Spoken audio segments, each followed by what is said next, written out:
Nunca nos paramos a pensar en la dimensión del proceso comunicativo, en toda su complejidad.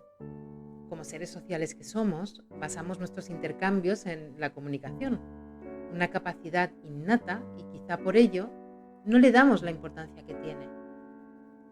Sin embargo, todo nuestro cerebro parece haber sido diseñado para comunicar, para codificar y decodificar, asimilar, entender, suponer, sacar conclusiones, interactuar, comparar, divagar, adornar, crear.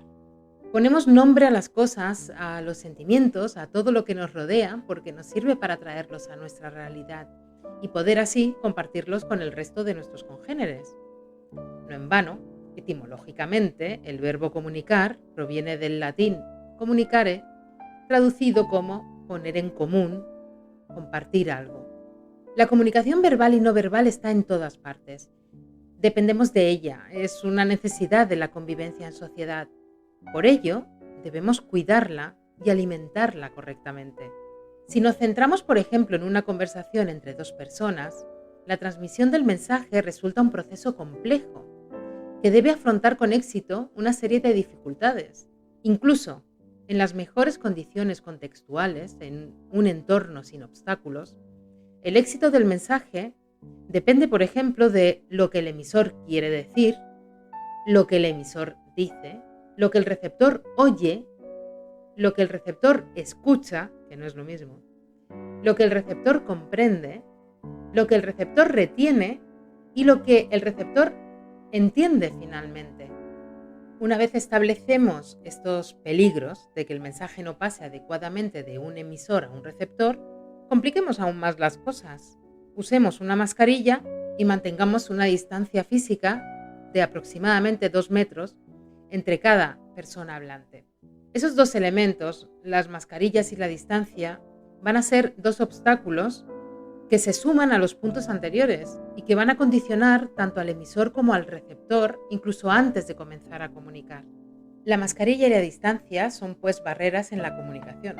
Hablamos de barreras cuando nos referimos a todo obstáculo de diferente naturaleza que dificulta o impide que el mensaje llegue en buenas condiciones a nuestro interlocutor, lo que es lo mismo, que nos entienda o que entienda lo que queremos decir. Asimismo, podemos distinguir diferentes tipos de barreras, como pueden ser las de índole semántica, psicológica, fisiológica, física, administrativa. Y todas ellas se pueden dar cuando se usa la mascarilla y más aún cuando si a eso le sumamos una distancia anómala con nuestro interlocutor.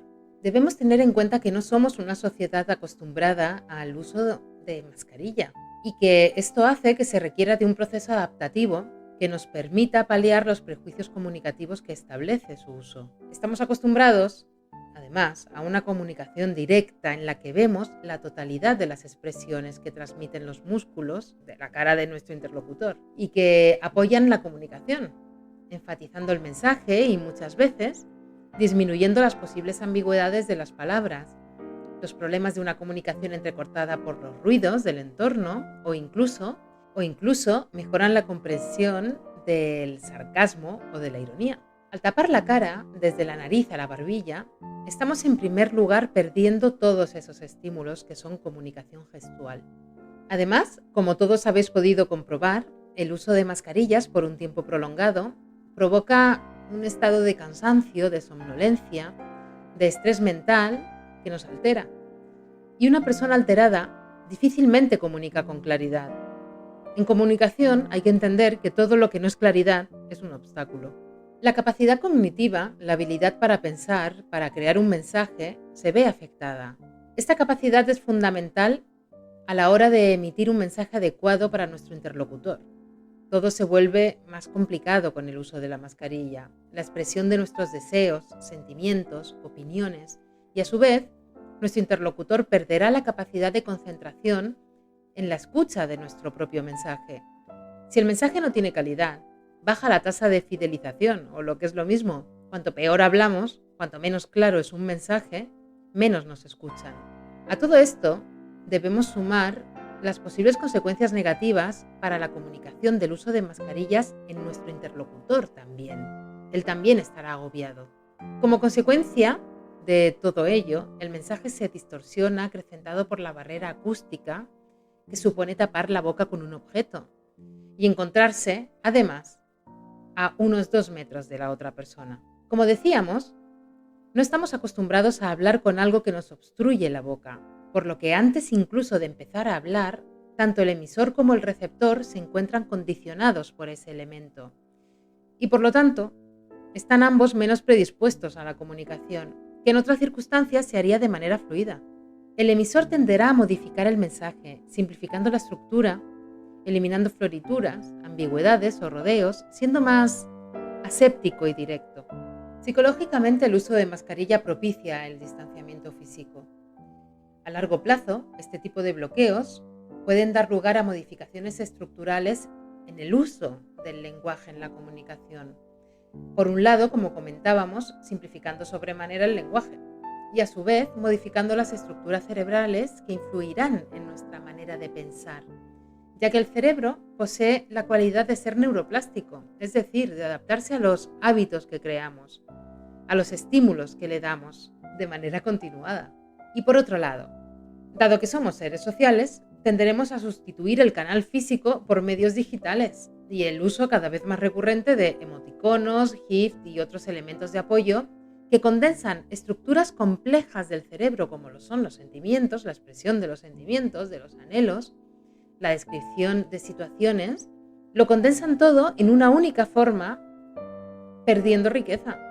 Con el tiempo nos podemos ir acostumbrando a mensajes simplificados, esquemáticos, sin el crisol de los matices.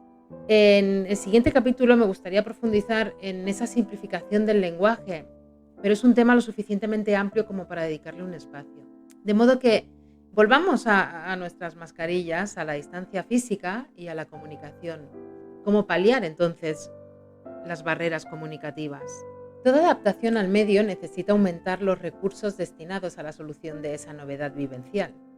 Por lo que el primer paso, que engloba todo lo que vamos a comentar a continuación, será el de ejercitar nuestro cerebro para saber adaptarse a una comunicación con bloqueos importantes, como son las consecuencias del uso de la mascarilla, unido, además, en la mayoría de los casos, a una distancia física aumentada. En este sentido, podemos ampliar nuestro vocabulario, hacer ejercicios de disertación, aprender o mejorar la expresión de nuestros sentimientos, de nuestras necesidades en diferentes registros, leer. Para profundizar un poco más en esos recursos, podríamos hablar de tener consciencia lingüística, saber expresarte de manera que el receptor entienda con facilidad. En cierta manera, el cerebro reacciona como un músculo. Cuanto más lo ejercitas, mejor responde. Podemos, por ejemplo, practicar con nuestra pareja, familiares o amigos, haciendo turnos en los que cada uno habla de un sentimiento, de un libro. El objetivo es desarrollar la comunicación en torno a un elemento de la vida cotidiana, si no es un libro, una película, una serie, algo que nos haya pasado a lo largo del día. Este ejercicio puede parecer sencillo, pero os invito a que hagáis la prueba en voz alta. Veréis que si no estáis ejercitados en ello, os costará transmitir en voz alta, he ahí la dificultad, el hilo de la trama que vuestro cerebro parece tan sencillo. No encontraréis las palabras, os perderéis en la cronología de la historia. Si os ocurre eso, no os preocupéis, podéis entrenaros. Como veis, son recursos obvios. Otra obviedad es el evitar comunicarse corriendo. Sin el tiempo suficiente para garantizar la correcta recepción del mensaje, vamos a hablar en unas condiciones que no son adecuadas. Vamos a tener una comunicación atropellada, en la que incluso llegaremos a solapar palabras, haremos de 2 palabras una ininteligible y perderemos coherencia en el mensaje. Si a eso le sumamos la mascarilla, empeoramos la situación, ya que altera el sonido, nos falta caudal de oxígeno, nos agobia y como resultado el mensaje se emite y se recibe con dificultad. Y es que la comunicación es un proceso activo, que requiere la atención activa de los intervinientes. Y es algo a lo que no solemos prestar atención, algo que está también propiciado por la estigmatización de las letras de las que estamos siendo víctimas desde hace décadas. ¿Qué tienen que ver las letras con la comunicación? Todo. Utilizamos el lenguaje para comunicar. Por lo tanto, una cultura amplia, un cerebro ejercitado, ya es garante de unos buenos cimientos. También otra cosa que damos por sentado es que el código de comunicación con nuestro interlocutor es común a nosotros y no debemos asumir que todos piensen, sientan y hablen como nosotros. El idiolecto, el lenguaje propio de cada uno, la manera de expresarse es personal y debemos verificar o estar seguros al emitir el mensaje que el receptor maneje esos mismos códigos y pueda entender lo que estamos expresando. Otro recurso podría ser el de controlar las emociones, ya que la emocionalidad acentuada puede precipitar las cosas y hacernos decir algo distinto a lo que queremos. No quiere decir que debamos evitar las emociones, ni muchísimo menos, sino debemos aprender a gestionar el caudal para que no afecte al mensaje.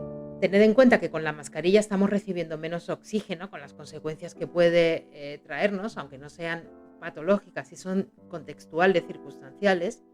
Si usamos gafas pueden empañarse, nos cuesta muchísimo más hablar y entender, y eso nos puede alterar, provocar una situación que impactará en la calidad de la comunicación sí o sí. De hecho, muchos de nosotros creo que lo hemos experimentado.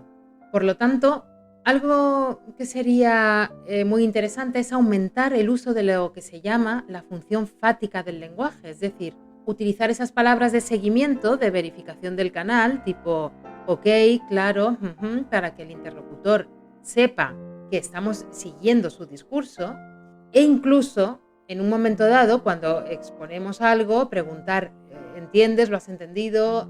Quiero decir esto y reafirmar ese discurso. Es algo que hacemos de manera muy natural en conversaciones telefónicas, porque al no tener a la persona enfrente, debemos reemplazar esa barrera. Entonces, en este caso, con el uso de la mascarilla, sí tenemos a la persona enfrente, pero con una serie de condicionantes que provocan barreras en esta comunicación. Por lo tanto, esa función, la función fática, es muy interesante. Por último, evitar la incongruencia del lenguaje verbal con el lenguaje no verbal, es decir, el lenguaje de nuestros gestos. Los estados en los que podemos encontrarnos por el uso de mascarilla, como el de confusión, puede provocar que entremos en contradicciones, el hacer gestos que no corresponden con nuestro mensaje y complicamos su entendimiento. A modo de conclusión, me gustaría hacerlo con 3 pequeños consejos para mejorar la comunicación en estas circunstancias, para que tomemos esa conciencia del acto de comunicar y de la importancia que tiene tanto para nosotros como para nuestro entorno. El primer consejo sería que debemos potenciar aún más la empatía hacia nuestro interlocutor y las circunstancias incómodas a las que se ve sometido o sometida, tanto nosotros como la persona que tenemos enfrente en la comunicación. Si estamos en un grupo, esto se amplía, todo se amplía, los obstáculos se amplían, el ruido se amplía. Por lo tanto, la comunicación de calidad debe trabajarse más. Y la empatía nos puede ayudar a ser pacientes, a repetir, a hablar despacio. El segundo consejo sería el desarrollar una escucha activa, consciente, incitando a nuestra mente a concentrarse en el mensaje. Nuestra mente, por regla general, cuando el mensaje es largo, tiende a divagar, empieza a pensar en cualquier tipo de cosa y dejamos a un segundo plano el mensaje, todo lo que nos están transmitiendo. Por lo tanto, desarrollar una escucha activa, además de una muestra de respeto hacia nuestro interlocutor, es algo que va a mejorar la calidad de la comunicación. Como tercer punto, sería tomar el tiempo de aclarar los errores del mensaje o malentendidos por estas nuevas barreras provocadas por la mascarilla. Estar atentos a la otra persona, que aunque no le veamos la totalidad de la cara, sí le estamos viendo los ojos y podemos llegar a intuir si ha entendido algo o no, o simplemente se lo podemos preguntar. Como veis, la comunicación depende de muchos factores y esta se ve afectada por el uso de la mascarilla, sin duda. Si además ponemos distancia física anormalmente elevada, lo complicamos todo aún más. Por lo que, si debemos usar mascarilla y mantener una distancia de seguridad, deberemos ser más conscientes, deberemos ejercitarnos, deberemos mejorar nuestras capacidades lingüísticas y especializarnos en la comunicación para ser más eficientes y salvar ese obstáculo.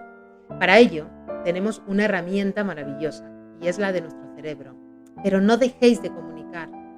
La comunicación nos ayuda a evolucionar y a desarrollar algo muy importante de la vida en convivencia, que es la empatía social.